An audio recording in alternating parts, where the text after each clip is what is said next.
Alright, what up, everybody? It's your boy Big Zo for Hip Hop in the Streets, man. We're gonna do another story time today. This one, alright. Remember how I said that in my other video, in the prison story, how I knew my homie E40 wasn't built for jail, and I had took the rap for him a couple times. You know what I'm saying? I took a bid for him before. Alright, check it. Right? This is one of them times where I didn't take the rap for this nigga. So check it out, man. I say it was like 2004, 2003, somewhere around there, right? Because I was still in school.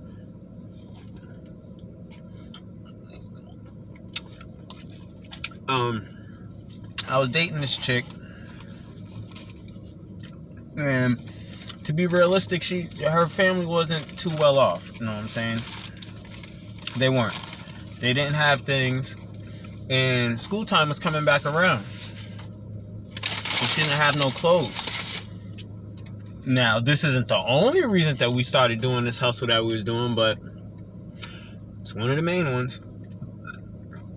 Alright, so at this time, me and my homie E, we was doing a lot of breaking in the stores. And not like little corner stores and no bullshit like that. I mean like clothing stores, sneaker stores and shit like that. Excuse me, I'm on my lunch break, but I gotta get y'all this story. So we was breaking in all kind of stores, like clothing stores, sneaker stores, electronic stores, whatever. And why we was able to do that, we had this dude, this white dude, his father worked for an alarm company and shit. So his father had taught him some things, and this little motherfucker knew how to disarm the alarms and shit. So bet. You know what I'm saying? We start hitting shit.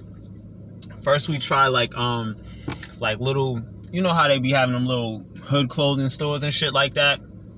They're not like a big chain or nothing, but they be having ill clothes and shit in it. Yeah, we practice on those first. We hit maybe 2 or 3. We have white boy cut the alarms or whatever, go in there, take what we want, leave out. You know what I'm saying? So once we were sure that the shit was happening, you know what I'm saying? So once we were sure that it was popping, we started expanding and doing more shit. But this is where it gets a little crazy, right? So shorty that I was messing with at the time needed clothes, she needed hair, she needed all the things that females need at the beginning of the school year, right? So, all right, fuck it. Let's hit the weave store. So we hit the weave store. You know what I'm saying? We hit a weave store. I know y'all like, what the fuck? Yeah, that's what happened, nigga. We hit the weed store. You know what I'm saying? And it wasn't just a weed store. I mean, it wasn't just a weave store. The reason that I wanted to hit it is it had all kind of fitted hats. You know what I'm saying? It had all kind of fitted hats. And I wanted all them fitted hats. She wanted weave, hair stuff, glue. Basically, she emptied the whole fucking store out. So we get in there, bong, we break the shit open. Now, this is the weird thing, right? The white boy usually could disarm anything. So we tell him to disarm the shit. He says, alright, it's done. I go ahead, put the crowbar in the bitch, crack the door open. Shit's going crazy. So I'm like, yo, what the fuck, bro? I thought you said you fucking disarmed the alarm. And he's like, I did. So we all haul ass. But this shit's in our neighborhood. So, you know what I'm saying? We don't have to haul ass far. So we just haul ass and we sit and we watch and we wait. Are the police gonna come? You know what I'm saying? Is the owner gonna come? What the fuck's gonna happen? So it turns out that the white boy did disarm the shit. He didn't disarm the siren. He just disarmed the part that, like, you know, sends the message to the police or to the owner or wherever the fuck it goes. So Shorty still want all the stuff. She's like, fuck that. I don't care about no alarms. I don't care about that noise. I'm going in there. All right. So she goes and gets her homegirl. And they're going in there. Right? They're in there. And this is the thing. The siren doesn't keep going the whole time. It goes off for a little while. Then it stops. And it'll only re-go on if you go through the doorway. So we get all the hats, boom, boom, boom, boom, throw them in the bags, we get the fuck up out of there. You know what I'm saying? We come back to check on them. These bitches is sit down on the floor, Indian style, folding up shit, taking it, putting it in bags, making it all extra neat and all kind of shit. I'm like, all right, they're gonna be doing this shit for a while. Across the street from the weave store was another one of them little hood bodega clothing store type joints. And we had already hit the shit. But they restocked. So we was gonna hit the shit again. So boom. Me, 40, and the white boy go over there. White boy cuts the alarm. Me and 40 are at the back with the crowbar about to break in the shit. One of the neighbors who live on the street, behind the street we was on, could see us from their window or whatever. And this motherfucker called the cops on us. We didn't know that. So boom. The way it is, it's like, all right, the stores are on a main street. You know what I'm saying? And like I explained this in my last story. They're on a main street, and there's a strip behind them, like for you to access for deliveries and all that bullshit. So we're behind it like that. While I'm doing it, while I'm breaking the door, a fucking cop car pulls up and stops at the entrance to the alley. He can't see us though, cause it's like big ass fucking air conditioning units and things. There's things that are obstructing his view. So I duck back. You know what I'm saying? But I hear the door open. I hear him open his car door. So I'm like, fuck that. I bounce out, nigga. I run the opposite way down the alley. I hit the fence. Boom. I'm running. Now, when I hit the alley and I hit the fence, I ran across the street and I stayed behind the buildings that are on the main street. So I'm running parallel to the main street, but behind the buildings, it's like projects and houses and shit. So I'm running that way. As I'm running this way, I don't know how the fuck this nigga even did this. It's the stupidest. He did a lot of stupid things in this story. I know you're gonna see this at some point in time. Nigga, fuck you for this. But anyways, fucking, I'm running behind the buildings this way. And as I'm running, I'm like, yo, I can hear the sirens and everything on the street following me. And I'm like, there's no way these niggas know where I'm going because they can't see me, nigga. But as I'm running, I start looking through the houses. Like, you know how you can see if you're behind the house and you run and you can see like out to the street, up the side of the house. Nigga, as I'm running, I look and I see this nigga 40. He's on the main street, nigga, running. But this is the fucking crazy thing.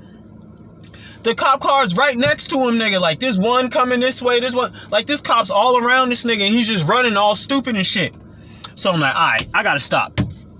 So I stop at these brick buildings. It's like, it's not like a project, but it's like a tenement. You know what I'm saying? So, bam, I stopped there, and there's, you know how they got them back porches that you can't get to from, like, the yard? You can only get to them from the inside of the crib. Yeah, I climb up on one of them shits, and this shit's full of all kind of shit. They got bags of bottles, bags of clothes, just a whole bunch of trash bags everywhere. It has laundry hanging up on lines, all kind of shit. I'm like, yeah, word. So I jump up there. Boom, I dive in the bags. You know what I'm saying? Now, I cover myself with all the trash and the bags and the shit. Nigga, fuck the trash. I don't care, nigga. I'm trying to get away right now. So I cover myself with the trash and the dirty laundry and all that shit. Boom. And now I'm chilling. But here I hear, once again, I hear some shit. What the fuck? What do I hear? I hear the walkie-talkies and shit, and I see flashlights is flashing like on the porch that I'm on. And all I hear him say is, "Hey, freeze, we see you, come out." And I can see them. Like, I don't know if they can see me, but I can see them. You know what I'm saying? Because I'm in the pile of trash bags, but you know, there'll be cracks and shit. So I can see them, and I can see that they got guns pointed at the very porch that I'm on. So I'm like, wait, what the fuck? These niggas done found me, nigga. So I push the bag, I pop out, I'm like, all right, man. I put my hands up, and they go, holy shit, it's another one. Put their fucking hands up. And I'm like, another one? What the fuck you mean another one? And I look over at where they're shining the flashlight. I said there was laundry hanging up on the lines, right? It wasn't laundry, it was fucking bedding. And it was white sheets. This dumb motherfucker done came and stood behind the white sheet trying to hide. So when the cops motherfucking flashed the flashlight, they see his whole silhouette, nigga, he's right there. So they was talking to him the whole time. I didn't even know that this nigga was on the same porch as me. I don't even know how the fuck he got there.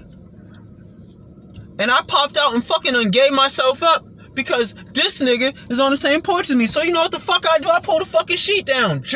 You stupid motherfucker. He's like, don't y'all move, don't y'all move. But I'm inching over to the side of the porch. Because where the porch ends right here, and there's a fence too that ends the yard too. So if I hop off this porch off the side, these niggas gotta hop a tall ass gate. And I think I was looking at it, and I looked at the cop, and I looked at it again, then I looked at the cop, and he said, don't fucking do it. And as soon as he said that shit, I said, fuck you. And I hopped over that shit, and I hauled ass. As soon as I hopped over that shit and hauled ass, these motherfuckers jumped on the porch, grabbed this nigga E, and slammed this nigga over the porch into the yard. Nigga, I hopped over the shit, I ran straight across the main street. And straight up, there was a side street right there. I'm not going to name the streets because I don't want to incriminate nothing or whatever. Know what I'm saying? But the people from my city and the people who know me know exactly what this incident was about. So I run straight across. And there's an Asian cop in Boston. They call him Jet Li. His name's actually Officer Lee. But they call him Jet Li because he's so fucking fast. And boom, I run across the street or whatever. But I've been outrunning this nigga my whole life. I'm the only person, everybody knows, I'm the only person that been outrunning this nigga, and he hates me. He hates me a lot, nigga, because I'm always outrunning him. So boom, I take off across the street. This nigga pops out the detective car because he's not a blue and white. He pops out the detective car, and this motherfucker's behind me. Running like RoboCop. But mind you, at the time, I'm the captain of my track team, so I'm fast as a motherfucker. You know what I'm saying? And this is my neighborhood. Nigga, I'm like 2 streets away from my house. You're fucked. So I run across, boom. This motherfucker pops out the car. He starts running behind me. I turn that way and run into the field, hop some gates, and all I hear is, boh, boh, boh, boh. This nigga's busting at me, nigga. He's so mad he can't catch me. He's busting at me. So boom, I make it across the 2 streets. I run to the fucking, and now mind you, it's like 2, 3 in the morning, nigga. But I wasn't staying home that night. So I run to the front door, it's locked. I run to the back door, it's locked. But right there, like, we live on the 2nd and 3rd floor because we had the 2nd floor and the 3rd floor was kind of like together or whatever. So right there next to the stairs where I go up, there's a cliff outside of my living room window. So I hop on the cliff, I push the motherfucking living room window up, and boom, I pop into the couch and I land on my motherfucking mother. My mother was up, chilling, drinking, smoking, talking shit with her friends, nigga. And I just land in her lap. Mom, move, shut the window. She shut the window. Nigga, I throw up everywhere because I've been running so much. I exerted so much energy, man. Mom's like, what did you do? I'm like, look around. Is the police coming? And she's like, yeah, there's a lot of police circling around, but they're not coming here. I was like, fuck that. I'm going to bed. Turns out the nigga E got caught. But E's mother had a lot of money, so she bailed him out, got him a good lawyer. He hadn't actually got in the store. They couldn't prove much of shit. So it didn't even turn into nothing. But that was one of the times where I had to let E suffer on his own because, nigga, you almost fucked me over. Get in the comments. Let me know what y'all think about this story, man. Like, comment, subscribe, share. It's your boy Big Zo for Hip Hop in the Streets. I'm out.